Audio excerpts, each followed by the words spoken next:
Number one, we have to repent. If you are living in a known sin, it is possible to be a Christian, born again, but because of lack of self-control, you are living in sin. Now, falling into sin is different from living in sin.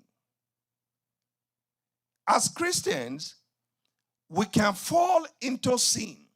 This is not intentional. By error, we can fall into sin, but we fall out again. If you are a Christian and you are living in sin, you know that this thing is wrong and you refuse to leave it. Very soon, your cup will be full and even God will not be able to help you. If you are living in sin, repent, make a U-turn, and turn to God. You repent. If you are telling lies, don't tell lies. Stop lying. Simple. A U-turn. If you are stealing, don't steal. Find a job.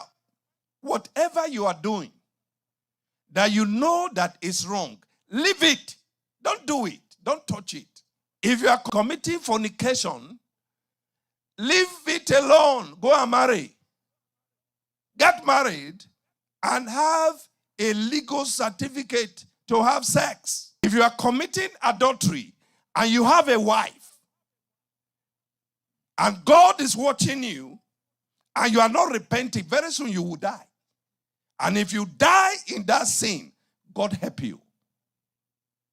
There is so much wickedness in the world. Whatever you are doing that you know is wrong, and you call yourself by the name of Jesus, stop today and make a U-turn.